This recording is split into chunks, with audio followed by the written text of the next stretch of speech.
Battle had another huge scoring game for you the other night. That's I think 4 straight games in double figures. I'm just curious with him, has something clicked for him, or is it a confidence thing, or just what do you think's going on with him lately?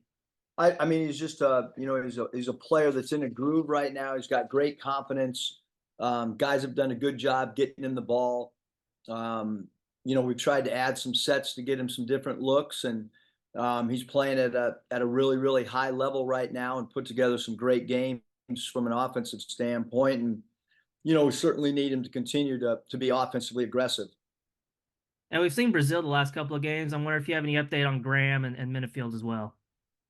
Yeah, Graham done a great job rehabbing. He will be for sure available. Against Kentucky. Keon is still progressing. I'm assuming he could be available as well on Saturday. And then one more for me, with having TB back, with Graham being back in the fold, does that maybe give you a little bit more freedom to play one of those guys alongside Mackay, or do you want to stick with the 4 guard lineup, or just kind of how do you approach that, working those guys back Yeah, in? that's a great question. I mean, I think we'll end up playing a little bit bigger down the stretch than the 4 guards. I mean, I think that that happened out of necessity. I thought we played well in some games, but certainly we went with a little bit bigger lineup when we made that run late game the other night. So I think that you'll see. We'll try to get TB more involved in the next few games, and yeah. So I think we'll have a little bit more of a traditional look. It doesn't mean based on the way a game is going or matchups that we won't go back to 4 guards, but I do think at least right now and today, we would plan on having a little bit more of a traditional look during the course of a game. Scotty. Yeah, Eric, I guess I'll keep the TB theme going a little bit. I'm just curious for your thoughts, maybe good and bad, perhaps, just on what he brought the other night against Vandy before he fouled out. Yeah, I mean, I think obviously the fouling out in a short amount of time, we want him to be able to play a little bit more. But that was his first extended minutes, really. I think it's hard on a team when a player comes back from an injury. It's hard on the individual player. It changes rotations and makes that a little bit more complicated for everybody involved. I thought he did a great job range rebounding, meaning rebounding out of his area, and I think that's something that we've really missed. He can just go up and get rebounds that maybe other people don't have the ability to do because of his length, his reach, and his athleticism. So and I think he's looking forward to trying to get back in the flow as well. The other thing I've got is you guys' 3-point defense has been pretty dang good the last 6 games percentage wise. I guess is anything in particular kind of spearheaded that? A lot of drills. Yeah, I mean that was a hole, Scotty, that that we had.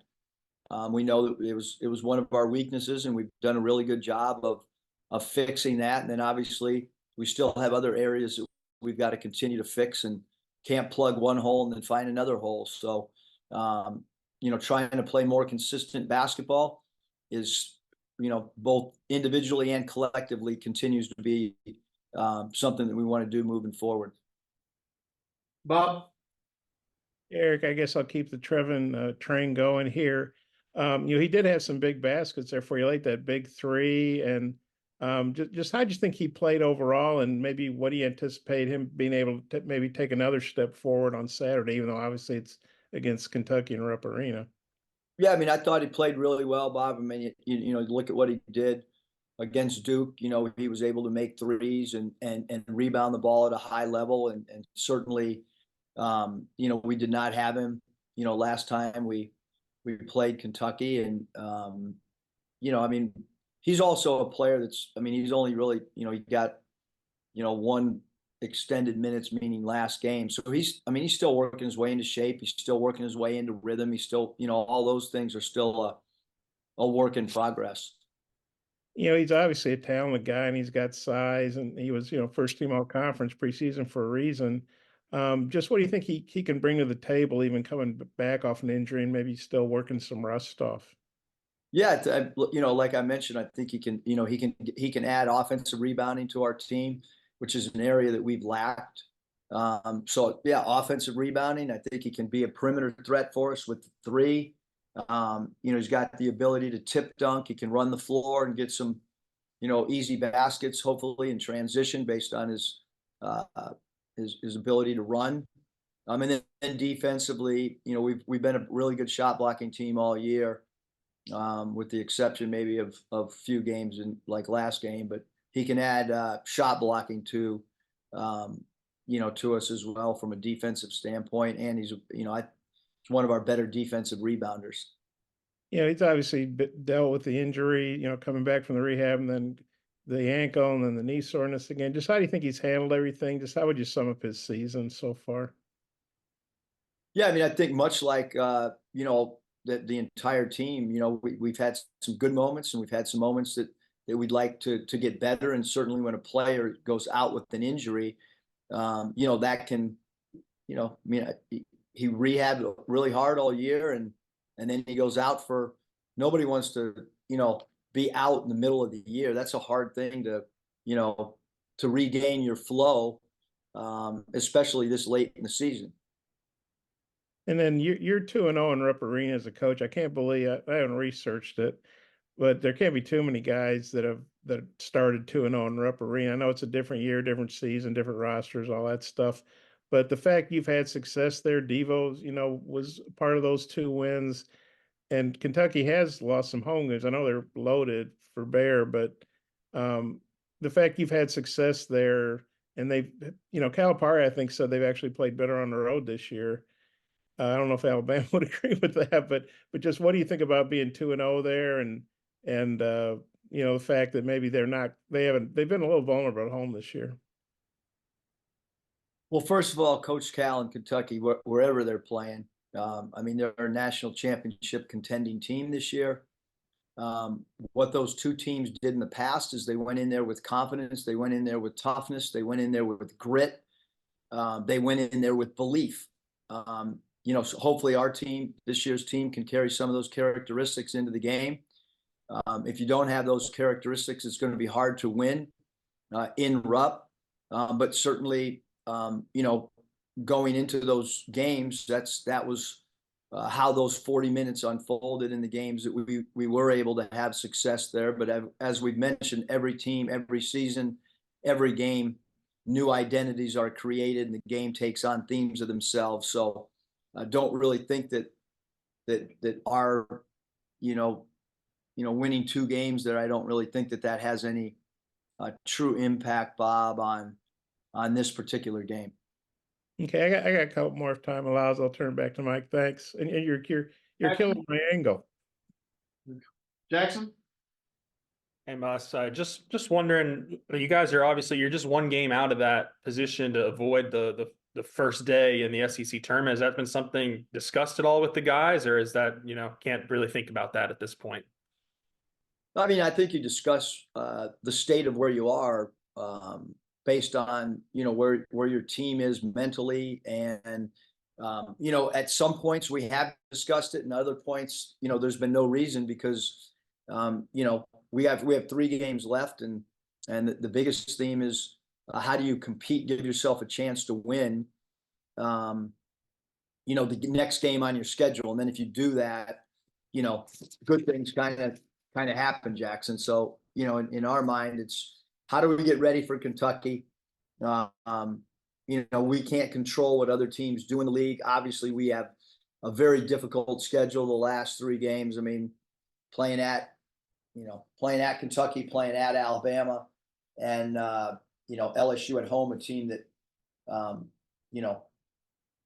they did what they wanted last time in Baton Rouge against us. So we have a difficult 3 games. You got to get ready for each game. Each game's going to take shape based on how the players on the 2 different rosters compete against each other. Anthony?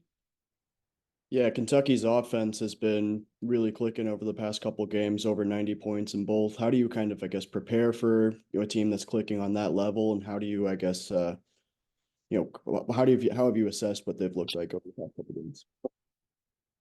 Yeah, Anthony, I don't have the stats from when we played them before, but I can tell you that they were clicking offensively then. That I promise, because we talked about transition defense. We talked about having good shot selection and how bad shot selection leads to their runouts. Again, I don't have the numbers, but I'm pretty sure when we played them last time, they might have even been offensively just as powerful as they are now.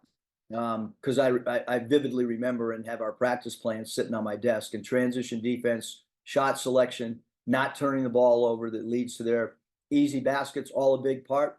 Certainly our 13 turnovers in game one impacted the game in the second half when they scored 39 points, but the 24 points in the first half, maybe as good as anybody's played Kentucky this year in a half. Again, I don't have their stats in front of me, but I do know we did a really good job holding them to 24 in one half.